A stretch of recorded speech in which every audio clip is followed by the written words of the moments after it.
Good morning, but also good afternoon, good evening to people who are tuned in to listen to this MS Swaminathan Centenary Lecture by Dr. Ismahane Elouafi, who's the Executive Managing Director of the CGIAR.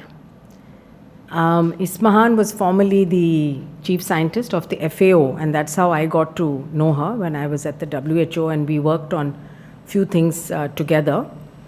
But on behalf of everyone who's here in the audience and online, I'd like to congratulate you for being one of the top most powerful, 100 most impactful and powerful people in the world today, according to Time magazine. So I think it's a great thing for everyone in the community related to agriculture and sustainable development, and particularly on the role of science in solving the problems of today.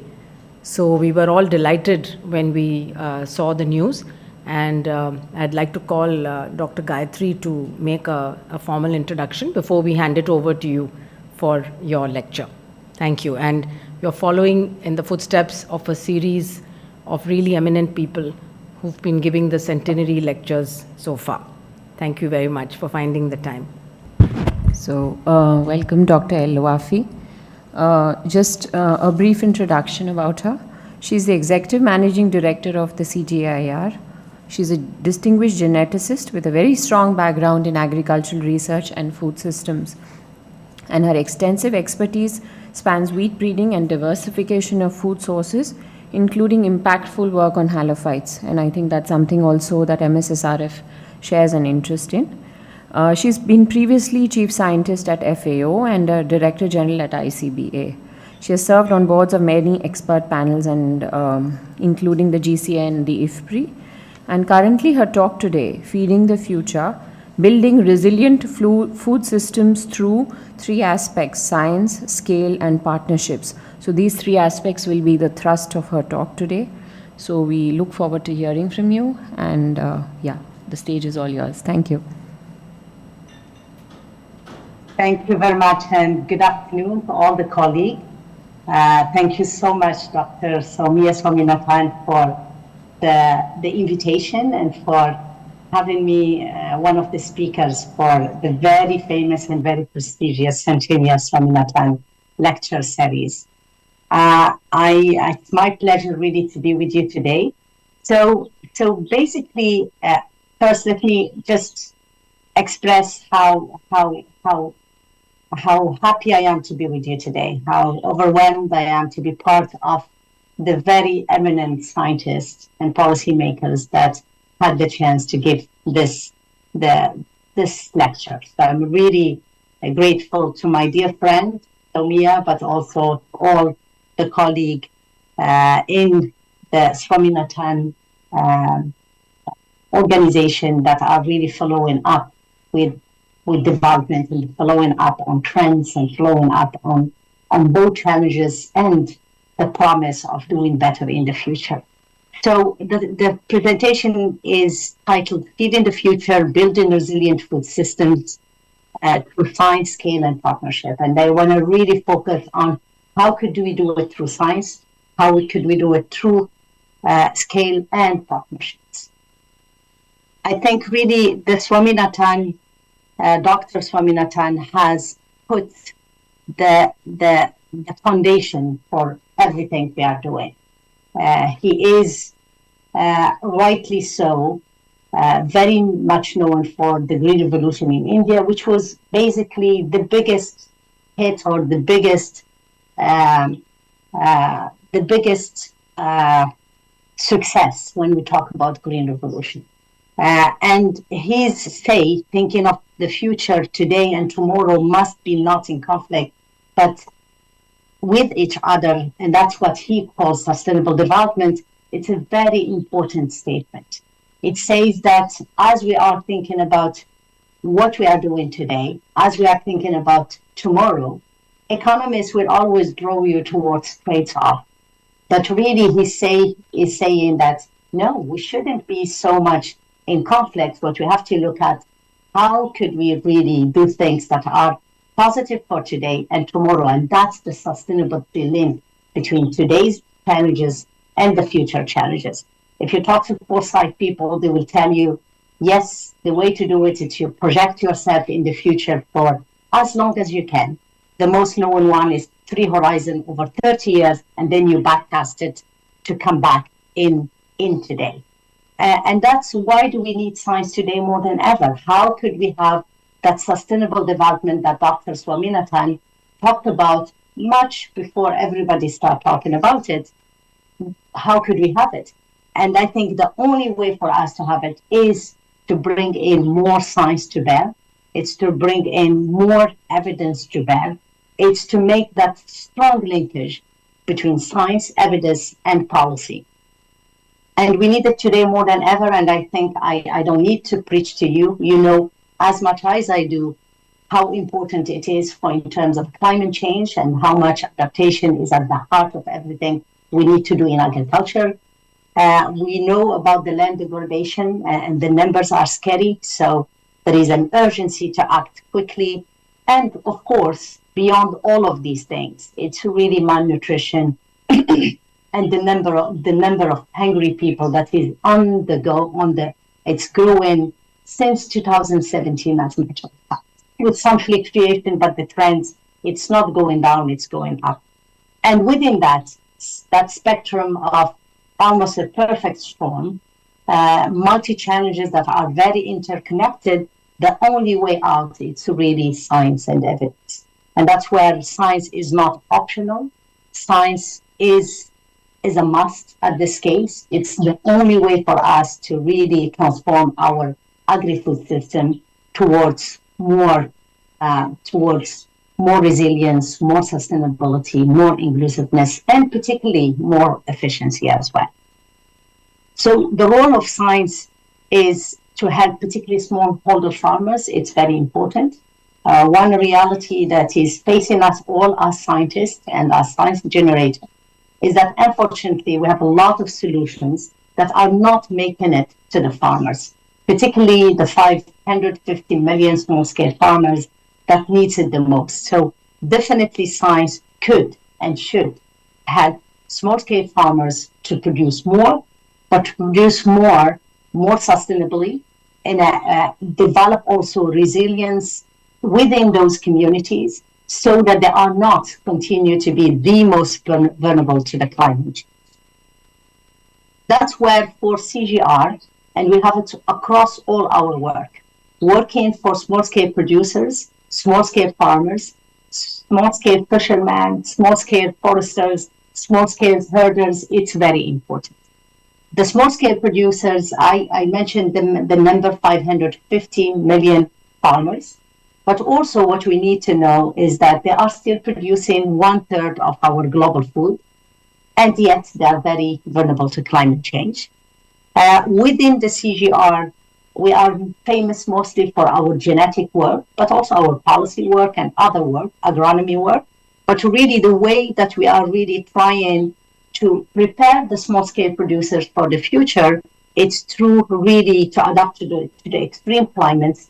It's through climate-resilient crops. So we do a lot of work in terms of genetics to do both, to do across the crops, but also the fisheries, the fish, the poultry, the livestock as well.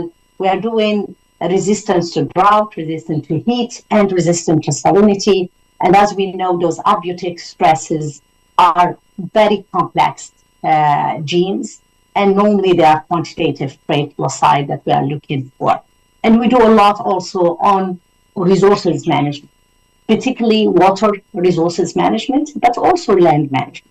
So those two are very important. So that the climate resilient crops or animals and other species through genetics, but also the water management techniques and the land management techniques. And of course, it goes without saying, one of the major issues with the climate change going forward, it's definitely disease management. So I think we all recognize, and Dr. Swaminathan, Soumya Swaminathan will say it for also a human viruses or pathogens, they don't have any borders. So as the planet is heating up, as the climate is changing, the movement of pathogens, the movement of viruses, the movement of microorganisms going to change. And that's going to come with its own challenges, particularly around pest and disease management in the agriculture sector at large. And within that, and when we talk about sustainability, we can't really miss to really clearly state that if we want a sustainability, if we want a resilience, the new methodologies around the regenerative agriculture, conservation agriculture, agroecology, all of those approaches are very important. So by the end, how could we grow more food more sustainably? How could we do all of this in the era of a climate change? It's very important. I want to just clarify also the importance of malnutrition and health. And within the health sector, in the early 2000s, there was a lot of discussion on the One Health, but it was looking mostly at zoonosis, from animal diseases to human diseases and what's the relationship. But I think really over the years, that One Health concept has been really broadened to not look at animal health and human health, but also to look at environmental health and where the agricultural sectors come. And within that, really, I think food as a medicine, or you are what you eat, that we all have been hearing, and that is part and parcel of the Indian culture as much as it is from the Moroccan culture and the other cultures. I think really since early 2000, when we started the Harvest Plus program, we have since then mainstream really nutrition in all of our breeding programs. So some of the wonderful breakthroughs is the low GI rice. That's it's a game changer, sincerely, for prevention of diabetic, particularly type 2, and as a matter of fact, only type 2. So that's really a breakthrough that really could make a huge impact on people, knowing the importance of rice in many cultures and many households. Iron biofortified beans. So we have the Pan Bapra network that works in East Africa, and now it's expanding to the rest of Africa, that have reached millions and millions of farmers, and that will help us definitely to reduce or hopefully eradicate anemia in women particularly. But also there is the new varieties of potato with very high iron that could make a huge difference for people that eat potato, like in the Andes, in the mountains in Peru and Bolivia and that part of the world. On that as well, we have Victoria potato that is bringing an annual benefit of about 42 million in only Uganda. And in all of this, what is important for us, it's to link up all of them. It's link up productivity for income with nutrition for health, with adaptation to climate and building resilience given the climate variability.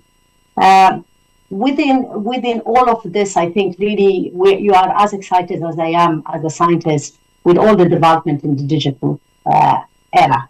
So if we look at many areas of science, I think it's an explosion of the beauty of science, because there was a lot of development that happened in the last few years that make things different, that hopefully will allow us to bring more solutions than we did in the last 50 years. And I'm sure Dr. Swaminathan and Dr. Borlag will be so happy to see that really the way we are impacting positively, of course, in a positive way, the farmers and the farmers' lives and livelihoods could be accelerated with science. One of the areas is definitely digital and AI. So in the CGIAR, we have started an initiative back in 2019 called the Big Data. And the why it was started at that time is that we all recognize that we are sitting on a lot of data, but we are not bringing it together. Our data, it's not interoperable, it's not speaking to each other. Of course, the data was and will continue to be the basis of all our scientific programs, and scientists and program managers are using it within the program, but we don't have enough interrelation between the different data sets. So since 2019, we have done a number of initiatives that brings data together. And one of the latest excitement is that we are developing what we call an agri-LLM. It's a large language model that's going to be a kind of an easy way for farmers to find information using a very easy tool. So we are putting in place this new open access AI-based large language model for agriculture with the United Arab Emirates, with the Gates Foundation, and with many other partners, particularly organizations with a long track of use of AI for health or for governance or other issues. And we are really very happy about it because this is bringing all the data of CGIAR and partners in one place in an open access way, in a way that will allow, hopefully, extension services, policymakers, but particularly farmers and farming communities to take advantage of the 50 plus years of data of the CGIAR. And within that, really, it's a big network that we want to really put in place, bringing in academia, bringing in national systems, nurses, bringing in small and medium enterprises, as we are seeing a lot of youth getting interested more in data and in digital tools to really give them not only an opportunity of work, an opportunity of innovation and creativity, but also bringing positive impact in access to knowledge and access to technology to the small-scale farmers. So in that space, we are starting different hubs. Like we are starting a hub in Malaysia with the Worldfish colleagues that's going to be very specific for the fisheries and fisheries management. We are starting a hub on livestock genomics in ILRI that was already launched just before the Science Week. And we are doing different hubs. So it's going to be a different network of different hubs of innovation using AI and digital to spread the knowledge, to use the knowledge, to bring more data together, to support the right investment and the right policy decisions. And within that also, we are working with Google and with Amazon on a community-driven citizen science initiative. And the example that we are starting with, it's water quality monitoring using citizens and using the information from the people to understand better water quality, water quantity, water issues, and water scarcity, etc.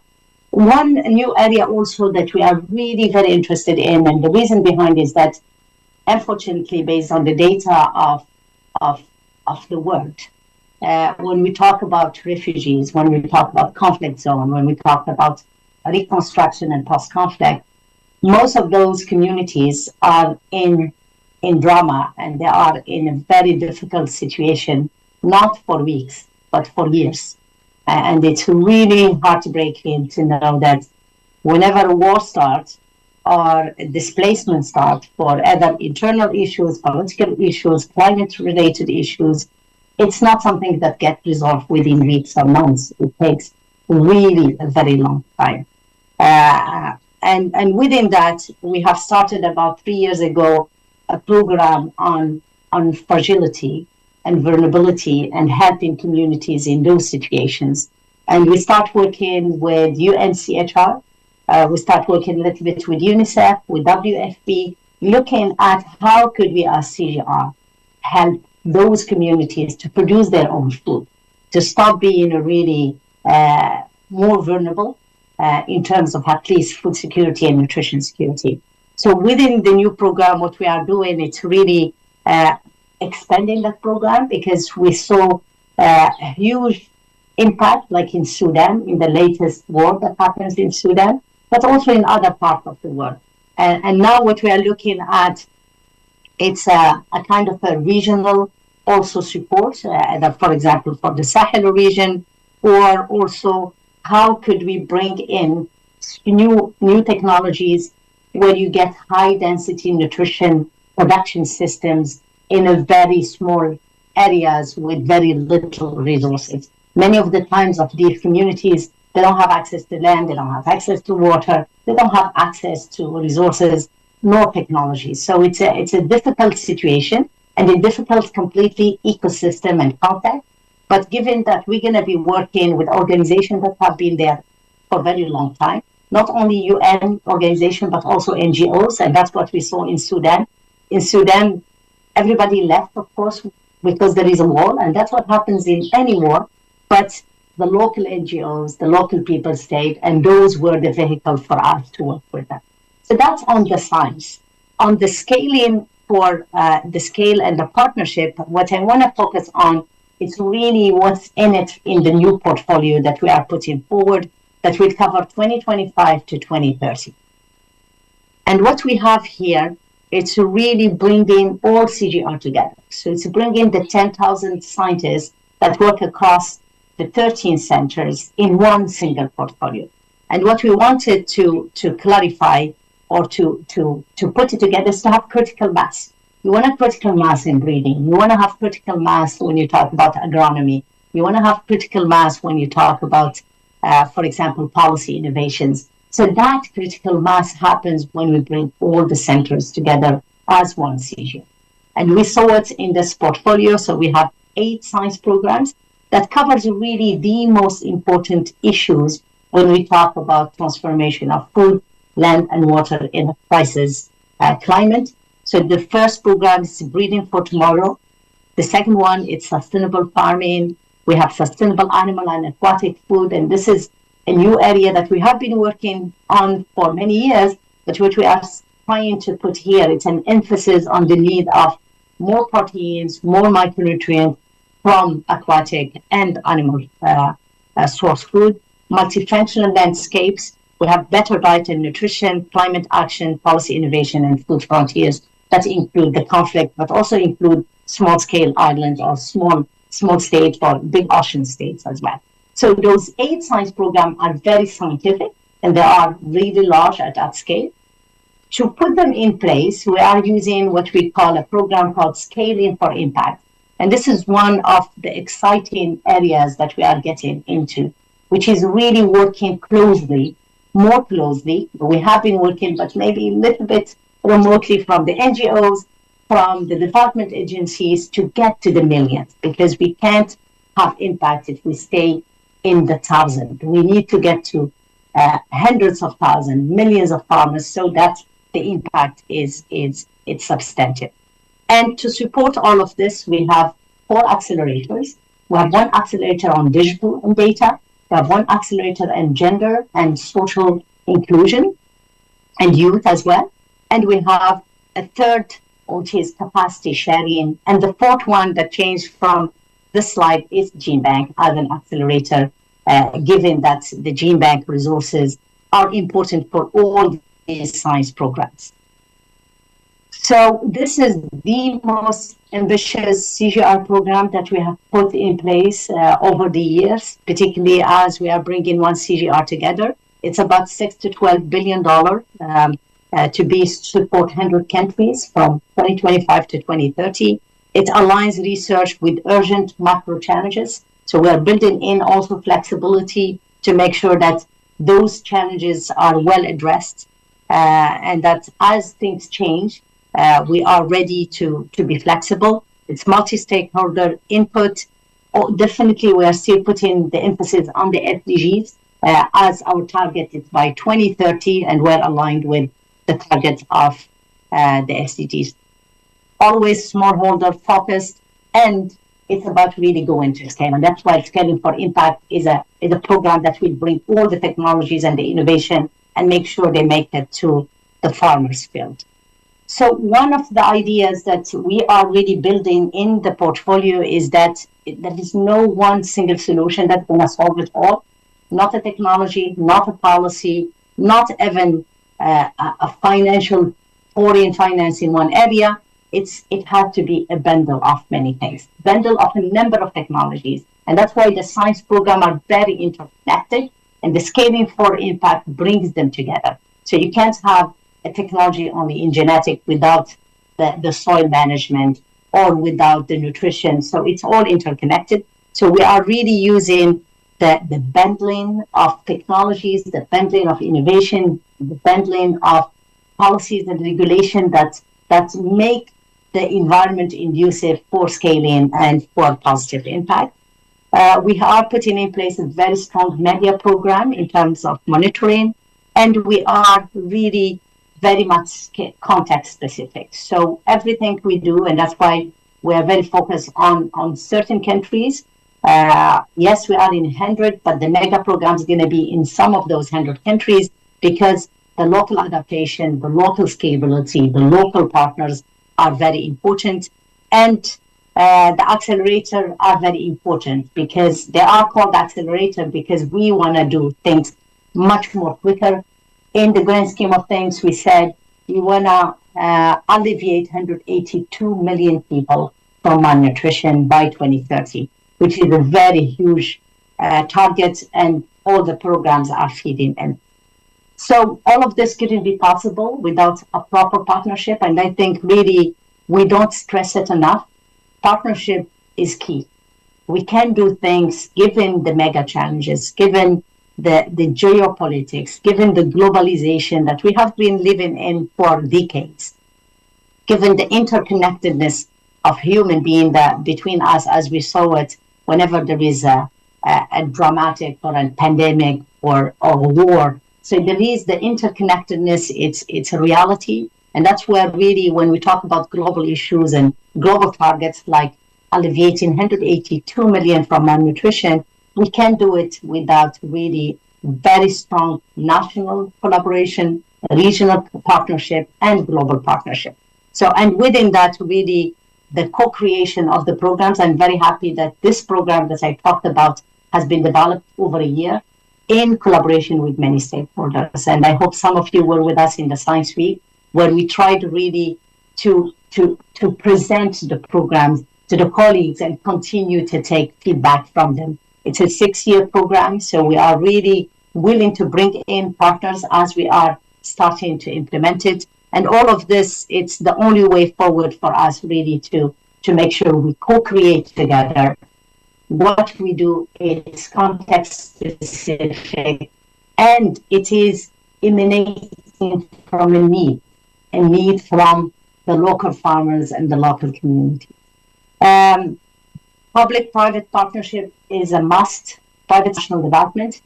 We do see their involvement through foundation mostly, but I think if we're going to get to scale, the only way to do it is to bring in more public partnership, but also do it with a combination of small and medium enterprise that are led by youth at the local level. So when we talk about private sector, I always say the farmer is a private sector because he doesn't have a salary or she doesn't have a salary. So they do work, and it's based on their work that they have a livelihood. So they are private sector, and that's why you have to convince them. If a technology you want to scale it, you have to convince them that it's going to give them more income or more nutrition or a better environment. So you have to do that. And I think what we need to do is engage more youth at the local level, provide them with access to knowledge, including how to run a business, how to start a new service. And I know in India there is a number of really young people, girls and boys that started really wonderful services to farmers, and farmers are paying for it because it does add value. So for me, the private sector collaboration means more collaboration with farmers, more collaboration with SMEs, but also bringing companies and seeing how we can work together in terms of pushing forward for more adoption of technologies, particularly some of the technologies that are going to make really a big change or a big impact on life and livelihood of small-scale farmers. We are putting in place a new model for much more stronger partnership with our array of stakeholders. What we want by the end is that CGIAR as a science-based organization really be the conduit of bringing the latest technologies, the best technologies to the farmers. So that scaling up that I think we haven't done so well on in the last few years is a huge gap. And as a science-based organization that has a footprint in about 100 countries, that have very strong relationship with the nurses but also with the communities, I think really it's our responsibility to really bridge that gap and make sure that in doing so, we are bringing all the partners around and that we have the mechanisms to really help those farmers to come together. I can't really close this lecture without really stressing the importance of policy. And I think really the private sector has understood it more than anybody else. So they have been always advocating, lobbying for certain policies and regulation because they know it's very important. You can't really have a successful initiative without the right policy support. And within that, for us, the International Food Policy Research Institute, but also all the centers that have a component on policy analysis, it's very important that we really bundle it together. And within that, we had great impact across the countries in terms of informing policy and providing information that really help policymakers to take the right policy decision and put the right regulation to put it in place. And within that, there is a number of programs that are new right now. That's like the periodic table of food initiative that aim to, with the Rockefeller Foundation, that aims to bring in more knowledge on what are the biomolecules we have in the food, why food react differently in different bodies. And it's a little bit the interface between agriculture and health in understanding better the pathways in our body and what kind of intake we need to have. We have also the Pan-African Bean Research Alliance that I mentioned, the PABRA, as we are really very, very happy with the reach that we had on that program. And there are a number of other programs that are mostly to provide policies with the right evidence. And within that, we work very closely, of course, with FAO, particularly in terms of data sets, statistics, but also policy analysis. And soon we're going to be launching next week or the week after, we're going to be launching the food policy report, the food policy research report that IFPRI is leading Within that, knowledge transfer is a key component. As a chief scientist of FAO, I remember with the countries, that was always a sticky point. There is a lot of barriers in terms of knowledge transfer or knowledge sharing, particularly with the least income countries and the global south. And within that, as an open aggregation, let me call it a global public good institution instead of open. A global public good institution of that CGIAR with 50 plus years, it's very important that we do what we can to make sure that the knowledge is in the hands of the global south scientists, the global south extension expert, the global south institution. So as you know, we are going through a tough time with mega changes in terms of finance to ODA at large.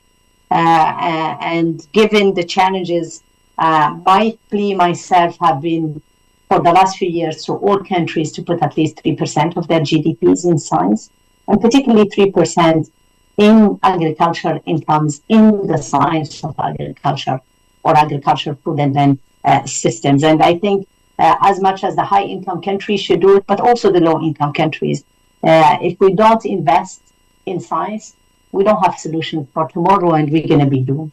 And that's where it's sobering to know that only very little money goes to agriculture. So if we think about, for example, climate finance, less than 3% of climate finance is in agriculture, whereas most of it is in energy. And in energy, we are doing great stride towards green and less polluting energy sources or renewable energy sources. Without in food, we are stuck and we are seen as the corporates, and there isn't enough investment in it. Just 0.8% of climate finance goes to smallholders. So 3% to agriculture, only very small portion of it goes to smallholder farmers, because those smallholder farmers are sequestering carbon. Whenever you have an agricultural production system, you are sequestering as well. But because we don't quantify it, because we don't have a carbon credit around it, it does not benefit those farmers. So definitely agriculture needs to position itself as a solution to climate change, as a system that can absorb much more, and that absorption comes with sustainable agricultural practices like regenerative agriculture, like agroecology, like agroforestry. And for that, we need really to give the data. We need to quantify that potential. And I think there is a beautiful methodologies that exist. Last week I was in New York, and the X Prize was won by Mati Carbon. It's a company that is led mostly by India or Indian colleagues or Indian experts. And what they are doing, it's increasing the sequestration, the carbon sequestration of farmers. They are already with 16,000 farmers, but the idea with their X prize, it was a 50 million prize, will allow them to get to a much larger number of farmers. And the beauty of Mati Carbon is that what they are doing is that they are increasing carbon sequestration through a soil amendment, but then they are putting it in the market. So they are getting the money for that carbon sequestration, and they're providing the service for free for the farmers. So the farmers are not paying for the amendment, it's the carbon credit that is paying for it. And the farmers are increasing their productivity as well, because the soil, once you sequester more, you have water retention more, and you have less diseases. So it's a beautiful model, and I think that's an example of youth coming together, understanding the carbon, understanding the soil, and coming with a solution that could scale to millions and millions. So we can't really stand without acting right now. We need really to act as agricultural scientists, as agricultural practitioners, as people that work in the food, land, and water systems, to speak up. Because unless we speak up, the cost is going to be very, very high. And the cost, it's not only in terms of money, it's in terms of lives of people. It's in terms of lives of children. It's in terms of huge diseases and huge degradation and desolation for all of us. So I think really, in my view, it has to be a national priority in terms of rural development, agriculture sector transformation, bringing in the finance from the climate and being part and parcel of that carbon market. If I look forward, I hope Dr. Swaminathan is with us here, or Dr. Borlaug is with us, to tell us really how could we get out of all of this? How could we use our knowledge? How could we use science, scale, and partnership to really build our sustainable future that will serve not only people, but also the planet? I think really the key component in all of this is that we stay small-scale producers focused, because that is the community that needs the most. That's the community that is the most fragile. That's the community that were created to solve their issues. So for me, it is very crucial for CGIAR and for our partners to keep that in mind. And I think really Dr. Swaminathan's vision lives on through science, through scale, through solidarity. So let's celebrate together this positive message that we got from Dr. Swaminathan. And let's continue to really prioritize science, prioritize knowledge, prioritize small-scale producers, and prioritize what I would call solutions. So challenges are there.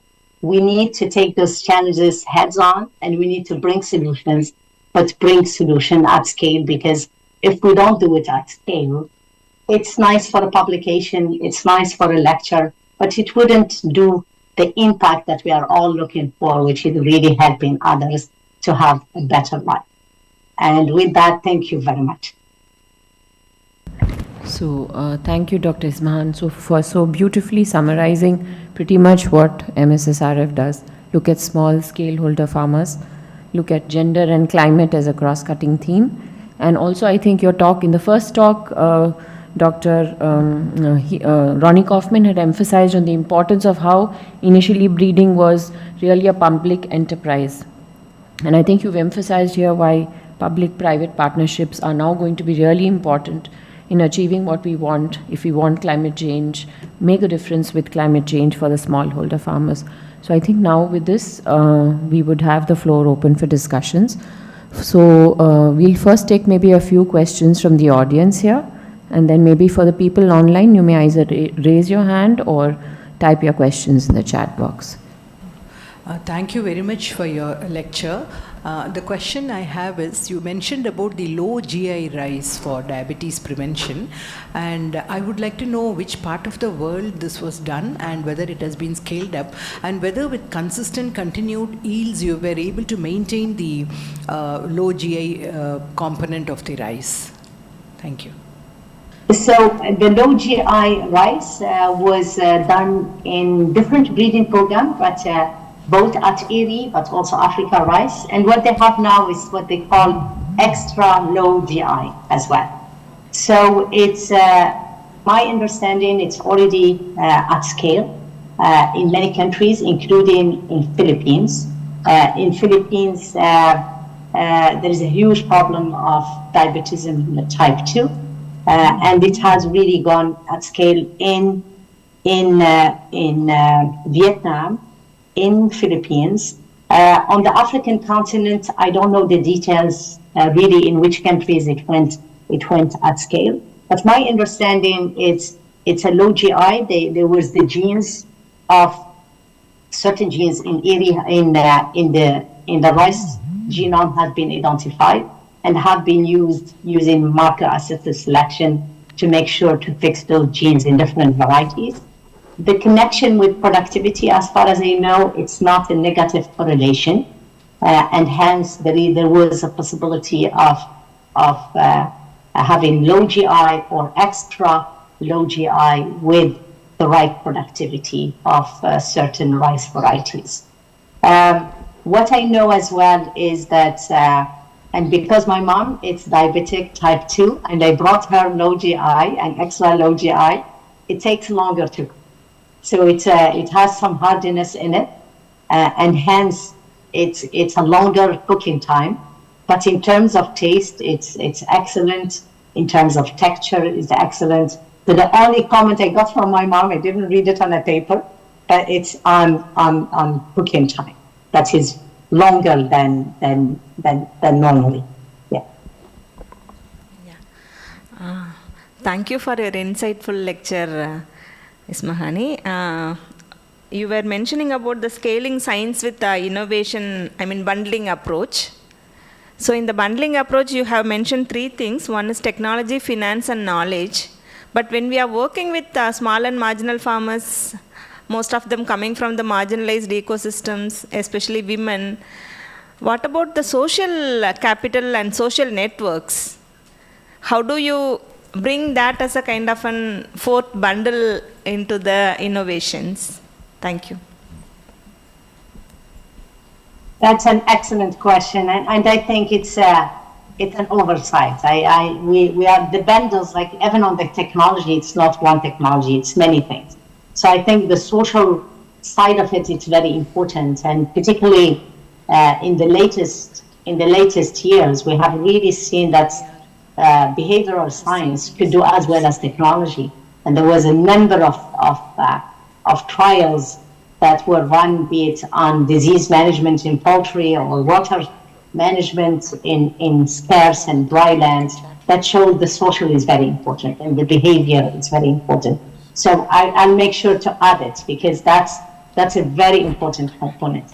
There is a huge component of, and that's why for me, when I say context specific and with local institution, one of the major input or add value of working with local institution and local scientists and local communities, it's bringing in their understanding, their knowledge, their social construct.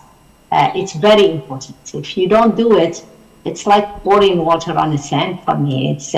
it's a must. And for me, I bundle it under context specific, but you're right. Maybe we should explicitly put it in the bundling categories.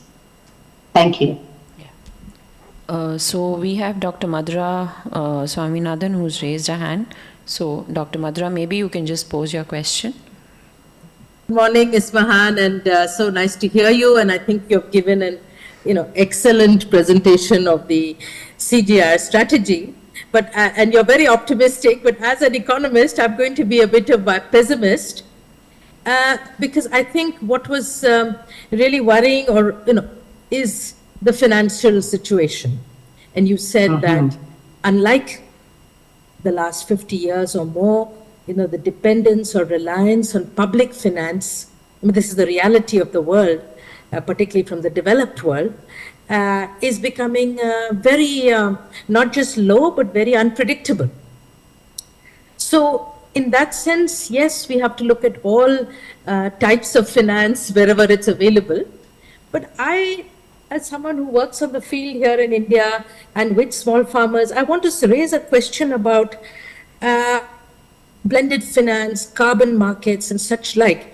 Because, I was talking to a colleague who works more in climate change. Land, even access to land or ownership of land is so fragile. Many women don't own land in many parts of the world. There are small plots of land and migrant workers may sell them. So when we have carbon sequestration, I'm not the particular scheme you mentioned, I don't know. But when we have policies which require long-term return, because I'm assuming for climate change, the action you take in order to win points in the carbon market is not a 1 year. It was going to take multiple years. We have to look at what is that going to do to access to land. Will it lead, for example, to consolidation and the small landholders being, if that becomes a profitable way to go, for larger consolidation of land holdings. Maybe that's inevitable, but I think we have to at least think through and work through the implications for land ownership, land operation control when we, bring in these kind of new schemes. And I haven't seen that yet in whatever I have read of the strategies for carbon markets, etc. So it's an open-ended kind of question. Thank you. Thank you. Thank you so much, Dr. Madhura. It's so good to see you. So good to see you. So you're absolutely right. It's a very complex issue, and the finance is not helping, but I see it as a turning point, Madhura, for me, really. ODA, was it really positive impact? It's you better question. It has been going on for years. It has created systems around it. It's very costly, and you know it as much as I do, and I'm sure Soumya knows this as well, as she comes from the UN. So there is a need for something new. We can't keep the same system that we had from post-World War II. So for me, that ODA model needed a rethink. And that's where really it's very important. Yes, it is stressful. It is a turning point. It is a dwelling investment. But then you could see that many national systems are investing much more. So, and that's really, be it from India, for example, like most of the funds we have as CGIAR in India comes from India. It doesn't come from ODA. So you look at China and the investment they have in agriculture. You look at Brazil. You look at Morocco, my home country, and the investment they have. So yes, the ODA is changing. Yes, the global finance is different in terms of support. But the national system are picking up because they see it as an economically positive investment. And I think that's what we need to preach. If all countries continue investing in defense, why not in science? I think science is the right defense. If you want to defend yourself well and defend your population for the future, it's science. So I think really the changing world could come up with a better solution for least income countries and low middle income countries. That's my view. On the carbon, it's really a very complex. But what I could tell you, I don't know much about it, Madhura, but what I have seen myself is that, like, for example, I was working while I was in FAO with the Rabobank, Rabobank created what they call a Rabobank Carbon Bank, Rabo Carbon Bank. So it's the only multinational bank that had a carbon. And when I start talking to them, they jumped on it because their big clients like Microsoft and other big multinationals needed the carbon to offset their emissions, and hence they didn't work on small-scale producers. So they did it mostly in millions of hectares, thousands of hectares, not millions, but thousands of hectares in Canada. They did it in Brazil, in Australia. They did it in India as well, which was nice at least to see one of the countries that are not in the high income that benefit from it. But because of the monitoring, it's so costly, they could do it only in thousands. And hence, only certain countries could benefit from it and never the small-scale producer. So now we need to find a formula that will help us bring that benefit to the small-scale producers. And I think that's where science has to help. You can't be monitoring something at a centimeter square size. You have to do it a little bit in a different way to help really farmers come in. And of course, we need to look at the impact on land management, on consolidation, on access to land. All of these things I think are important. The difference I see, Madura, between us and energy is that energy came up very quickly. They said, we are producing this much emission, provide us with funding, and the funding went across science organization, private sector. So you see the subsidies for renewable energy, it's across the board. And it has brought up a lot of solutions that went to scale, and because they were organized. As an agriculture sector, I think we are not organized, but we have a very beautiful story. We are sequestering a lot when we are not talking about it because we are not quantifying it. And I see it myself in the future, the best would be that the farmer get money on what they produce. If they produce tomato, they get money for tomato or wheat or whatever, and for their carbon sequestration. And that will move us towards sustainability and move up the farmers to a better livelihood, hopefully, over time. But we have to believe in it ourselves. We have to sell it, and we have to find methodologies to to tell we sequester this much, and this is the price. And that's what I like with Mati Carbon. It's that they are doing it. They are using the carbon as an income to help the farmer produce more. Okay. So I hope I addressed some of your question. The rest of it is, as you said, an open end, and we are looking up to you as an economist to help us on it as well. Thank you. Thank you. So we had Ms. Hasiti Samarasinghe who had a hand up. So if you're still wanting to ask the question. Thank you very much, Elouafi, for your insightful presentation. I had the question related to, the evolving policy priorities, right? Competitiveness, preparedness, especially countries like, in regions like EU, how it affects the CGIAR future portfolio. But I think you've already mentioned some points, but would love to hear if you have some additional insights as well. Mm-hmm. Thank you very much, Hasiti. It's again another open-ended question with all the geopolitical developments in the latest few years. With the European Commission, we work very closely. It's one of our major donors as well, both as European Commission, but also as European countries. And definitely all the development there affect us. So it's a given. As you know, the European Commission has multiplied by 7 their investment in defense, but luckily they still have a huge investment in science through their programs, and we are trying really to pick that and keep the dialogue with them, particularly in terms of the Green Deal and now the Gateway. So there's different programs. But definitely, it's very important that we are part and parcel of.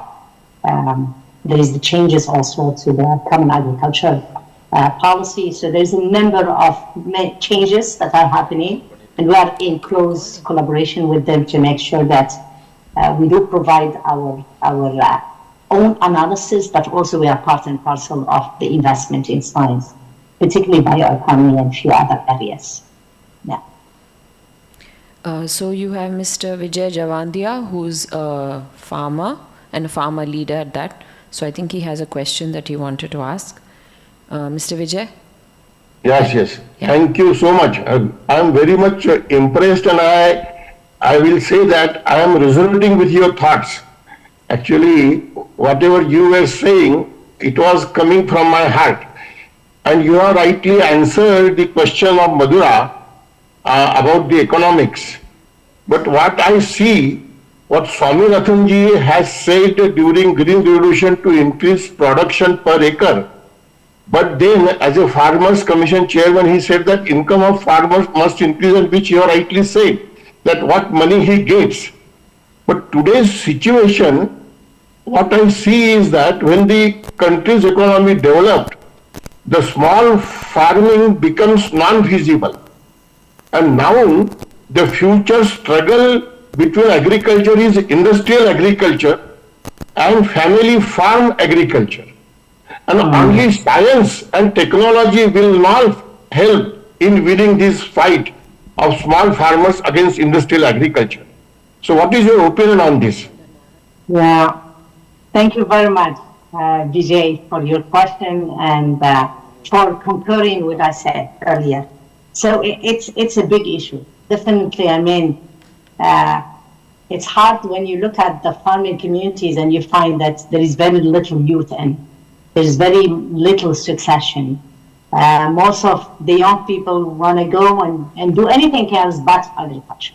So it's very important to find ways and means to protect the family farming, to protect the small farmers, and there will be a need for more industrial farming. That's a given, because when you get to scale, you need to have certain scale. Is it industrial as we know it now, or is it industrial as it happened, for example, in Ethiopia very recently? So Ethiopia very recently became a self-sufficient in wheat production. And it happens about 3 years ago, they started irrigated wheat in a new region of Ethiopia that never produced wheat. But the way they did it, the government, they did aggregation of farmers. So it is small scale, but it's working together as a cooperative or as an aggregation. And when they started, they said that they were thinking that it's going to be hard to bring farmers together. But by the end, the minister told me they had as big of an aggregate as some coming for 2,000 hectares. So 2,000 hectares, which are about every farmer has 2 hectares or 1 hectare, and they came together. So the smallest one I think they had was 500, and the biggest one it's 2,000. But that took a policy decision.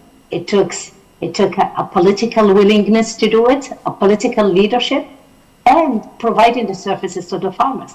So the farmers come together because the government is providing the seeds, the inputs, it's helping buying and access to the market. So it's the whole value chain was overseen by the government. It was planned, and it was very helpful to the farmer.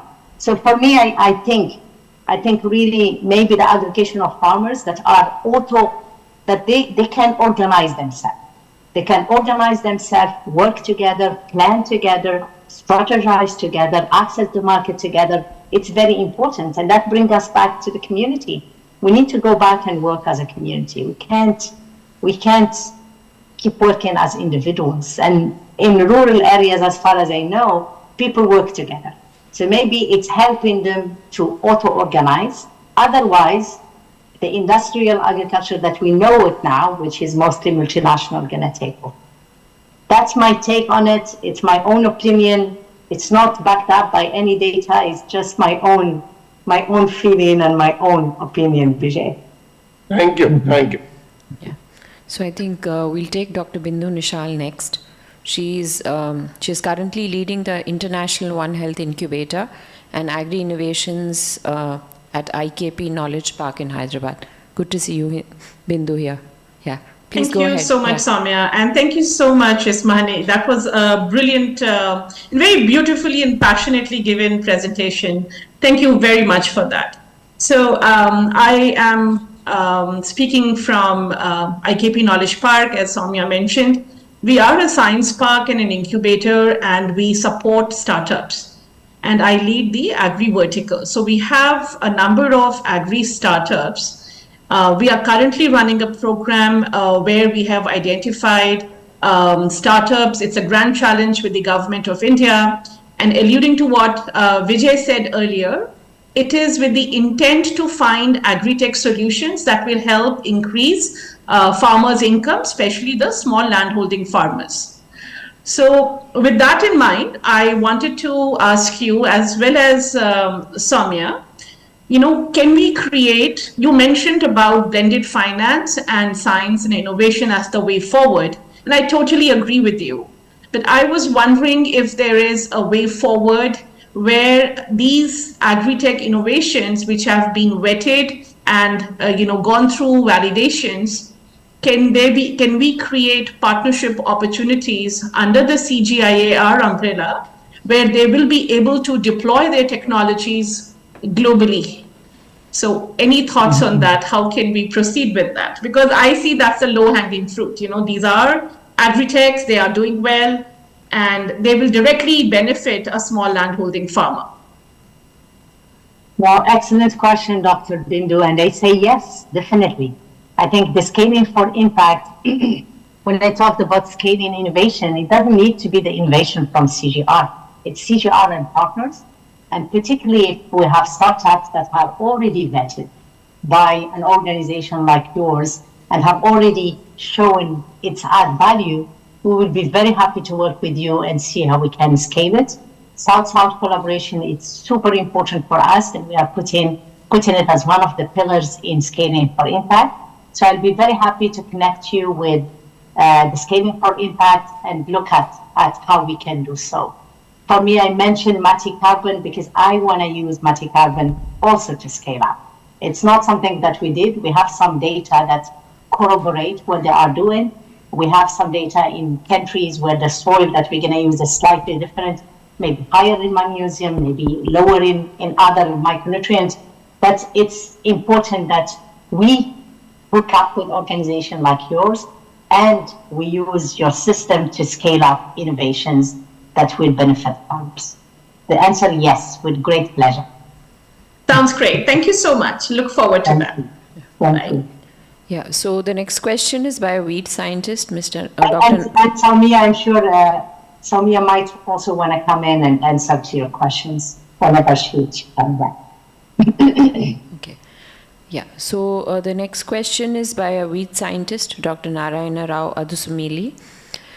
His viewpoint is that CGR is only focusing on pests, insect pests and diseases, and weeds are an issue, and there are many aspects of weed science that need to be integrated, weed science research, with an emphasis on basic understanding of ecology and physiology of weeds in relation to integrated weed management.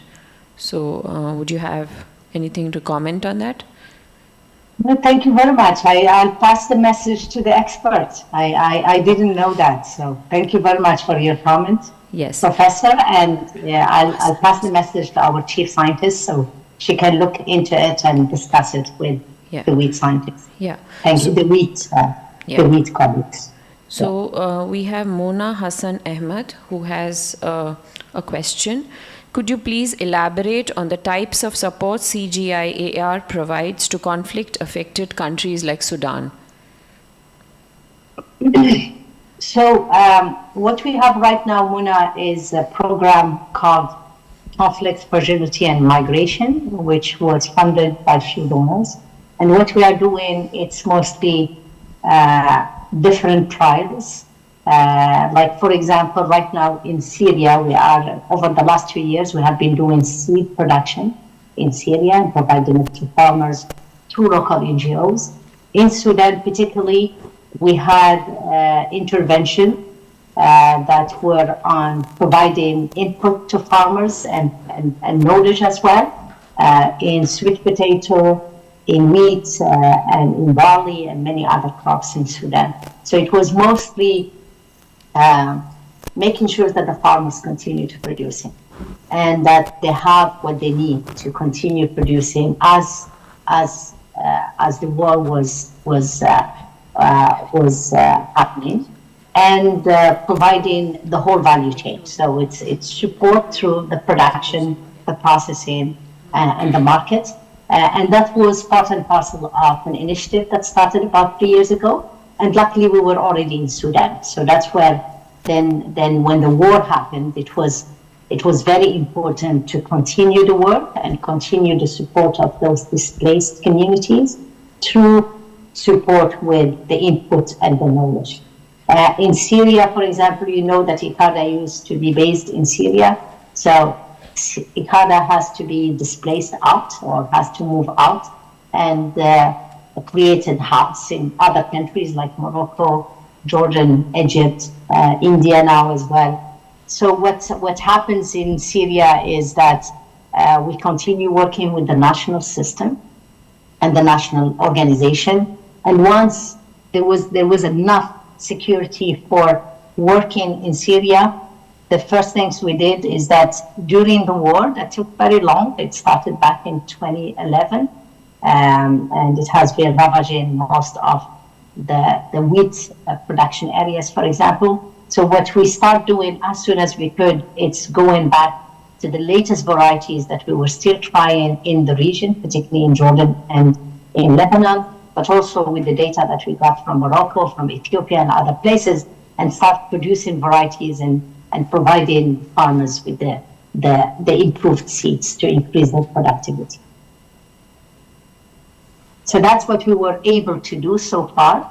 But in the program, and you could have access to it, it goes beyond that. So it covers both the technology and knowledge, but also policy research with the communities, and also more on the social side, and helping them to co-organize as communities and help them to produce nutritious food.